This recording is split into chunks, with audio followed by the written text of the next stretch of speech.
திருச்சிலுவையை வைத்துக் கொண்டு கூடி வந்திருக்கிற இறை மக்களுக்காக சகோதரன் ஸ்டீஃபன் அவர்கள் ஜெபம் செய்கிறார். கடினமான இதயத்தோடு வந்திருக்கீங்க. இன்னைக்கு உண்மையாமே பார்த்தீங்கன்னா இது இறைவன் எனக்காக கொடுக்கப்பட்ட நேரம் தான் நான் சொல்ல முடியும். எதுக்காக சொல்றேன் அப்படின்னா, என்னுடைய ஒர்க்கு எல்லாத்தையும் முடிக்கிறோம், இங்கே வரணும்னு ட்ரை பண்ணிட்டு இருக்கிறோம். ஆனால் இறைவனோட திட்டம் என்னவா இருக்கும் அப்படின்னா, சாட்சியம் கூறுகிறார் செல்ல வேண்டும் என்பது அவருடைய திட்டம் அல்ல, என் விருப்பத்தினால மாறாக என் தந்தையின் விருப்பப்படி என்று சொல்லியிருக்கிறார். அப்படி என்றால் பரிசுத்த ஆவியான விருப்பப்படி இருந்தனால் மட்டுமே நான் இந்த இடத்துக்கு வர முடிஞ்சது. புரிஞ்சுக்கணும். ரெண்டாவது, உங்களுடைய விசுவாசம், உங்களுடைய நம்பிக்கை. இறைவன் போயிருக்கின்றார். அன்னைக்கு இறைவனை எத்தனையோ பேர் பின்பற்றினாங்க. என்னை காண்பதற்கு உங்களால் விழித்திருக்க முடியவில்லையா? இதைத்தான் இறைவன் போயிருக்கின்றார். விழித்திருப்பவர்களுக்கு இறைவன் ஆசை வழங்குகின்றார். அப்போ அவரை காண வராதவங்களுக்கு இறைவன் ஆசை வழங்க மாட்டாரான்னு இல்லை, கண்டிப்பாக அவருக்கு இன்னும் அதிகமாக வழங்குவார். அதே சிந்தனையோடு நான் காமிக்கும் போது உங்களுடைய வேண்டுதல், இயக்கம், எதிர்பார்ப்பு எதாக இருந்தாலும் சொல்லுங்கள். குடும்பத்தில் உள்ள கஷ்டம், மெயினாக இன்றைய காலகட்டம் கடன் பிரச்சனை நிறையா போயிட்டுருக்கு. இன்றைக்கு உள்ள காலகட்டம் நாம் பல விதத்தில் ஏமாந்து போயிருக்கிறோம். எங்களுடைய எத்தனையோ பேர் வந்திருக்கிறாங்க. நாகர்கோயிலேருந்து வந்தவங்க ஒருத்தங்க கிட்டத்தட்ட 16 கோடி ரூபா அவங்க 6 வருஷமாச்சு. அந்த பணம் வரலைன்னு சொல்லி எங்கள் வீடு கணக்கு வந்தாங்க. அதை ஜபிச்சுட்டு போனாங்க. நான் அவங்களுக்கு ப்ரேயர் பண்ணேன். தலையில் கை வச்சு ப்ரேயர் பண்ணும்போது அவங்ககிட்ட சொன்ன வார்த்தை, நீங்கள் கடந்து உங்கள் வீட்டுக்கு போங்க. அவர் வந்த நிலை என்ன என்றால், ஒரு குருவானர் சொல்லி அந்த வீட்டுக்கு வந்தார். அந்த குருவானர் அந்த அன்னைக்கு 8 மணிக்கு அந்த ஃபோன் பண்ணி அவர் அந்த ஃபோனை எடுக்கலை என்றால் இன்று அந்த குடும்பம் இருந்திருக்காரு. அவர் சூசைட் பண்ணுற கண்டிஷன் தான் இருந்தார். அப்போது அந்த நேரத்தில் ஒரு குருவானுடைய ஃபோன் அவருடைய செல்லை அடிக்கிறது. போங்க, கண்டிப்பாக நீங்கள் வீட்டுக்கு போகும்போது சரியாக 3 மணிக்கு நீங்கள் எந்த பணத்தை இருந்தீங்களோ அந்த பணம் சொல்லி ஆகுனேன். அதே மாதிரி வந்தாங்க, ஜெபிச்சாங்க, போனாங்க. 2:30 வரைக்கும் அந்த ஃபோன் வந்துகிட்டே இருந்துச்சு. நான் நேரம் வீட்டுக்கு போயிடுவோம். 10 மணிக்கு போகிறோம், 3 மணி ஆகிடுச்சு, வீட்டுக்குள்ள போயிட்டோம். இது தலைப்பினா என் குடும்பம் 3 மணிக்கு அவங்க வீட்டுக்கு ஒரு பெல் அடிக்குது. எந்த பணம் 6 வருடத்துக்கு முன்னால் இல்லை. சகோதரன் இதுவரை தனது வீட்டில் நடந்த சாட்சியங்களை மக்களுக்கு வந்தார். இதை பார்த்து பேசிட்டு போனார். இறைவன் பல விதமான ஆசீர்வாதத்தை கொடுத்துருக்காரு. ஒரு பொண்ணு, ஒரு ஆண், பையன் வெளிநாட்டில் டாக்டர் படிக்கிறான். பொண்ணு சென்னையில் படிக்குது. இப்போ IPS தேர்வு எழுத போகுது. இதை எதுக்கு அவங்கள்ட்ட சொல்கிறேன் அப்படின்னா, இறைவன் இன்றும் நம்முடைய கஷ்டத்தை பார்த்து கொள்கின்ற இறைவன் அல்ல, மாறாக அதை திருப்பி தருவதாக இருக்கிறார்.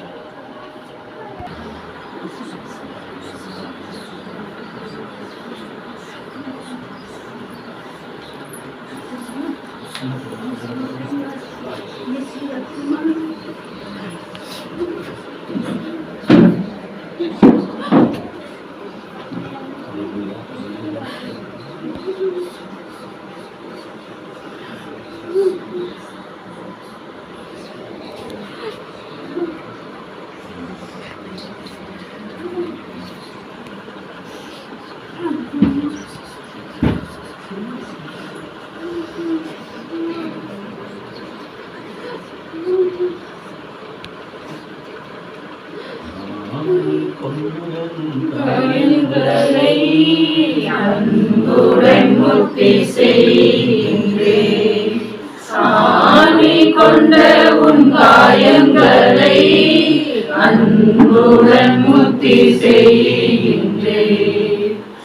இடது கரத்தின் காயமே, இடது கரத்தின் காயமே,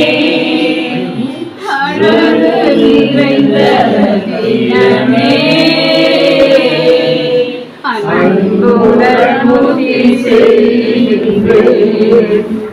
ஆடிக்கொண்ட உன் காயங்களை அன்புடன் முக்தி செய்கின்றேன். கரத்தின் காயமே, கரத்தின்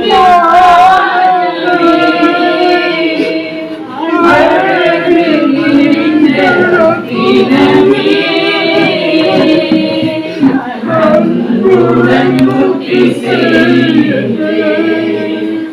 ஆடிக்கொண்ட உன் காயங்களை அன்புடன் முக்தி செய்கின்றேன். இடது பாத காயமே, இடது பாத காயமே,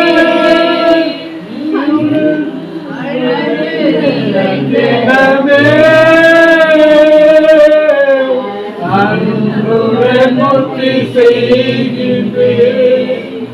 ஆடிக்கொண்ட உன் காயங்களை அன்புடன் முக்தி செய்கின்றேன். வலது பாத காயமே, வலது பாத காயமே, கருது நிறைந்த ரத்தினமே, அன்புடன் முக்தி செய்கின்றேன். ஆடிக்கொண்ட உன் காயங்களை அன்புடன் முக்தி செய்கின்றேன். திருவிழாவின் காயமே, திருவிழாவின் காயமே, அழகு நிறைந்த ரத்தினமே, அன்புடன் முக்தி செய்கின்றேன். ஆடிக்கொண்ட உன் காயங்களை அன்புடன் முக்தி செய்கின்றேன். வலது பாத காயமே, வலது பாத காயமே, அழகு நிறைந்த ரத்தினமே,